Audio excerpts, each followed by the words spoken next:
I had a son 18 years ago. My husband then pressured me into having a child despite knowing I never wanted children. He then passed away and I was left alone with a child I could never care for like he deserved. I gave him up when he was a year old. I've tried my best not to think about him and have been living.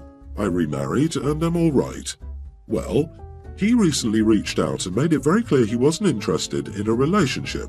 We met at a restaurant and he seemed very defensive and there was quite a lot of tension. He asked me a couple of questions about certain mental illnesses running in the family and I answered all of them. While I was getting ready to leave, I asked him if he would go to college or university, just to get rid of some tension. He said he does, and he even got a volleyball scholarship. I was a volleyball player too, and got a scholarship for the same school.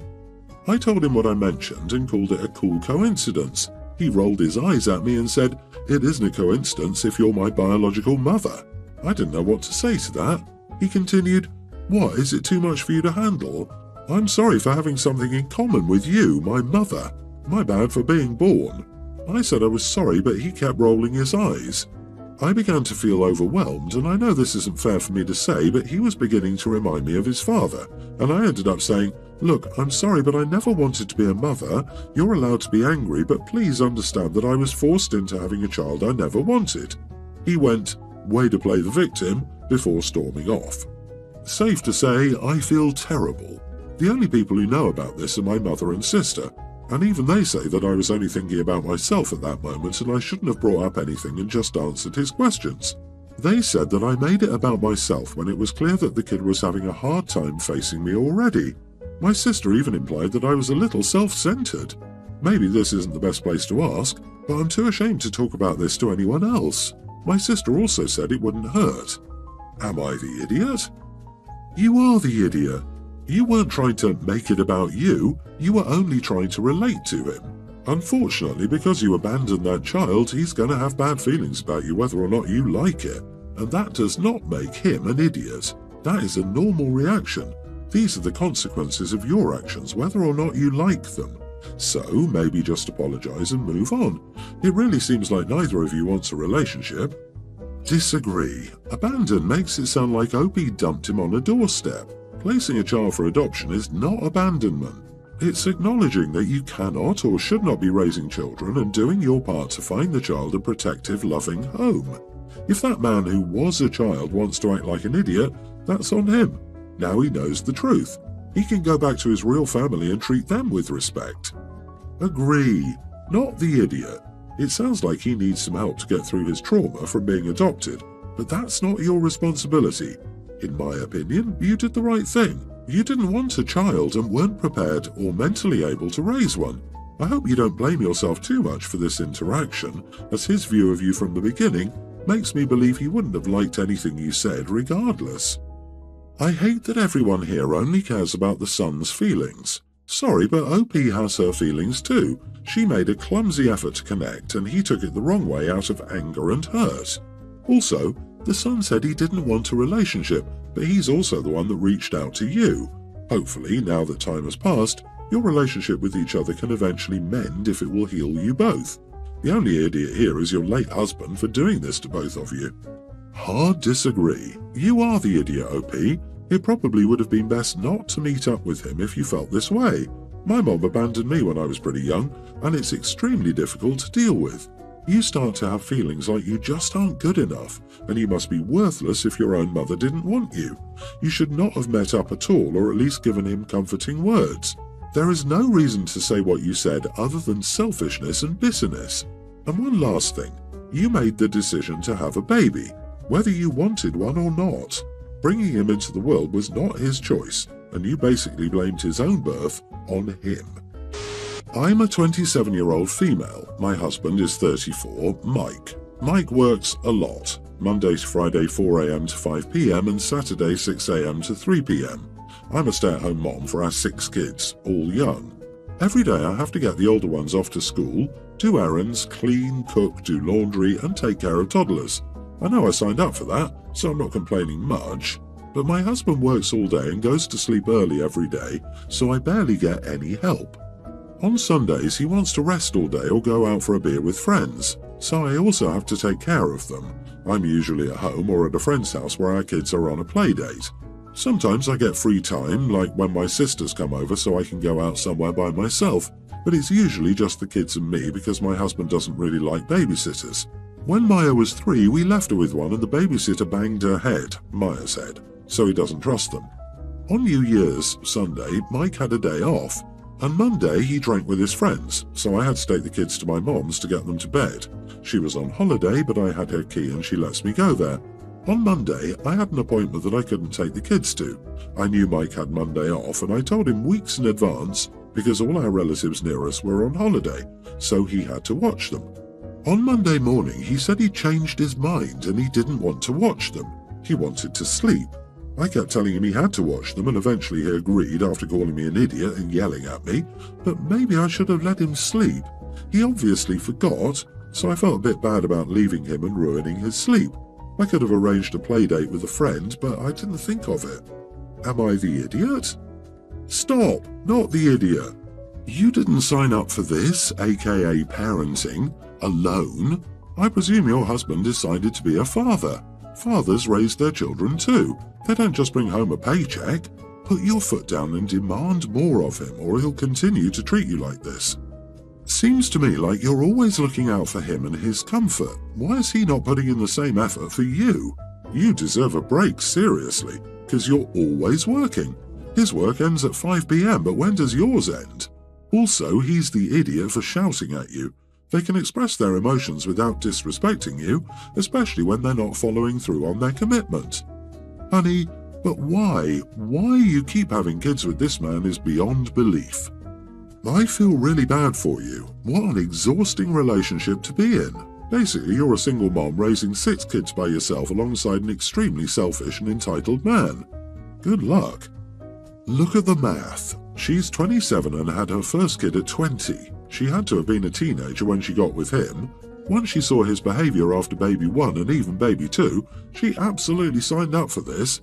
Also, I have some serious doubts about his work schedule. Agree, everyone's the idiot here. You guys shouldn't have had so many kids, to be fair. It sounds like you're unable to manage them. I can't understand why, when you know you have so little support at home, because he works so much, you keep having children you have to take care of, when you no doubt were already struggling with a couple of them. This is really stupid, but my girlfriend, who I've been with for 2 years now, has been a vegan for a few weeks now. I've supported her in her transitioning into it, but I love meat. She doesn't mind me eating meat when we're out with friends or by ourselves, and rarely talks about it on the way back, although she's a little distant. Lately though, she's been expressing how it's making it hard for her to see others enjoy meat while she's trying her best to commit to a lifestyle change, and that if I could try dropping the meat for a week or 2 so she can get more solidified into it. I told her no, and that I have no problem with her being vegan, but I'm not going to give up meat as well. If she wants, we can stop going out to restaurants with friends and together to help her. She got angry at me, saying how she doesn't need to put her social life on hold and stay indoors all day because I won't make this compromise for her. I tried to explain I wasn't trying to limit her freedom and she could go wherever she wants, but if we're going together, most chances are I'll order meat. She's been very distant and angry at me lately, and my friends are telling me I'm being manipulative. Am I the idiot?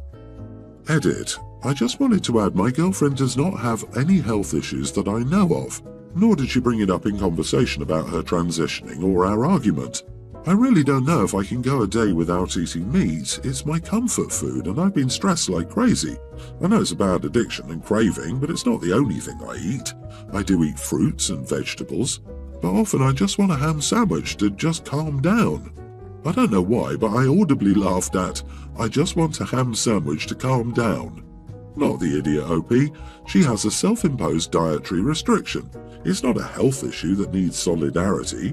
She can go be vegan on her own time, and pushing others to follow is the exact part of veganism everyone complains about. You are the idiot. As you wrote, she asked you for just a few weeks, and it shows as you don't care enough about her and her wants for a better lifestyle. I'm not saying you don't care, but that is just how this looks. She isn't asking you to make a lifestyle change just for you to help with hers. I'm sure you can find other things to eat so she won't feel like she's being punished. Sometimes we make sacrifices for the people we love, and 1 or 2 meals that don't include meat won't kill you. I'm 99% sure she's also using this to ease you into becoming vegan. It's just 2 weeks turns into, that wasn't so bad, was it? Why stop now? You're both adults. Her choosing to become vegan is her decision. You choosing to eat meat is your decision. Her trying to force you to be vegan is being an idiot. She said she doesn't need to put her social life on hold, but what's her plan when her social life, friends, are eating meat? Does she plan on forcing them to stop too? I was vegan for a year. I didn't force anyone else to stop eating meat. My ex and I have 50-50 custody of our daughter, Teen. We rotate holidays and this Christmas was her turn. My family and I had planned a second Christmas for when my daughter comes back to give her gifts and make sure she's not feeling left out. I make significantly more than my ex. My ex also has 2 other kids, a tween female and a pre-tween female. On Christmas Day, my daughter called me and asked if she can video chat with me during the day. I asked her why she's not spending the day with her mom and siblings, and she said she didn't want to go out and watch them opening their cool Christmas gifts when she didn't get much. Apparently, the tween got a laptop and a pet, and the younger one got a new phone and Nintendo Switch from their mom while she gave my daughter a bag. I called her mom and asked her about the gifts, and she said that this is her way of making things fair, because my daughter gets so many gifts from me and my side of the family when she can hardly afford to buy anything for her other kids. I told her it was still unfair for my child to watch her siblings open their cool presents when she only got a bag, and she told me our daughter is a teen and could handle this and ended the call. I have 3 siblings who are all very generous with gifts and love spoiling the kids for Christmas, so I knew she would get a lot of good presents from them. I told them there was a change of plans and I wanted to send the Christmas gifts to my daughter today. There's no way I'm going to let my daughter just sit there and watch her siblings open their gifts when she looks miserable. I took all the gifts to my daughter's mom's home and gave them to her. My ex blew up at me and asked what was wrong with me bringing so many gifts and giving them to her in front of her siblings. I told her I didn't think I did anything wrong. I was trying to make my daughter happy. She called me an idiot and told me to come and take the gifts back, which I refused to do and said I'll take them back when I take my daughter back. Not the idiot. Once she's 18, you'll get a call asking why your daughter doesn't talk to her anymore. You're a lousy parent if you sit by knowing your kid is being treated like that by her mother and do nothing about it. I'd have honestly asked her if she wanted to come home with me instead of having to stay there. As a parent, doing something that comes across as the idiot thing is what you have to do right by your child, and that's what OP did, thinking of his child when her so-called mother clearly wasn't. Yeah, if she wanted to give more to the other kids to try and even it out, she should have just let your daughter spend the holiday with you. You did the same thing to the other kids that their mom did to your daughter. Be a bit careful that none of the gifts go missing, though. Or, let's pretend either of these adults are in fact adults they would have communicated before this crap show with their teen daughter. Hey honey, you're only getting a few gifts at Mom's house, but you will be with Mom, so have fun, and you will get more cool gifts on another day.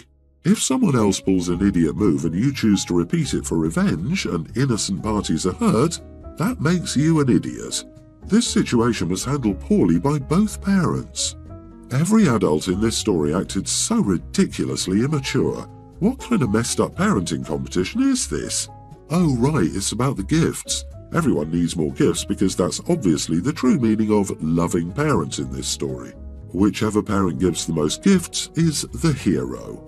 Such a great lesson and a truly warm and loving holiday memory for all the kids. The joys of holidays after divorce. I, female 32, have 4 rescue pigeons that cannot be released because of health reasons, e.g. can't fly. They're happy birds and have a good life. I live alone in an inherited house and half of the top floor is converted into a big pigeon room where they have all their stuff. They're trained to potty in specific places but can roam around the house except for the kitchen. They have their sleep places in the big room and are locked there at night for their safety. I have a former friend, Chantel, female 32. We're not really friends anymore. We were a long time ago, but now we just kind of know each other and our lives move in opposite directions. She currently has 2 kids and is 5 months pregnant with her 3rd. Her partner was locked up a few months back and she's about to be evicted because she hasn't paid rent in 12 months. One day, out of the blue, she knocked on my door and started chatting. She told me everything and asked if it would be possible for me to let her move in and said she'd pay rent. I refused, saying that I didn't have room for her and the kids. She told me I could get rid of my birds and they could take the room upstairs. I said absolutely not, and unfortunately I won't be able to help her. She freaked out and told me I was a selfish idiot, that I couldn't care more about animals than humans and many other nasty things. I kicked her out. I rarely go on Facebook. I have my old one from uni, but I rarely go. But not even 24 hours after I kicked Chantal out, my other friend messaged me to log in to see what's happening, and Chantal was slagging me off everywhere. She posted nasty things and her friends joined her, and it was just so very nasty. I do feel bad though, and I wonder if they're right. Perhaps I am the idiot here. Should I have let her stay with me? Not the idiot. She got kicked out for not paying rent for over a year and then told you she'd definitely pay you rent. Does that seem likely to you? You'd end up being trapped in your own home by someone who'd then claim, "I have a newborn, you can't kick me out," and constantly find another reason to force you to let her occupy your home with her family while contributing nothing. LOL, if she calls you an idiot on your first encounter after years of no contact, you should really ask yourself if she's the one you wish to share a house with. I mean, the pigeons are obviously not the problem in this story. The sea of red flags surrounding your friend are. LOL, she's a delusional clown. Yeah, I wonder what the story is she's telling everyone. I mean, if it's literally she walked up to your house out of the blue and screamed at you for not letting her move in with her kids, I can't imagine anybody feeling bad for her. Her situation is not your fault or your responsibility. Chances are she's exhausted every other friend and family avenue and is now hitting up people she barely knows anymore. You dodged a bullet. You do not have to rehome your birds to accommodate someone you barely know.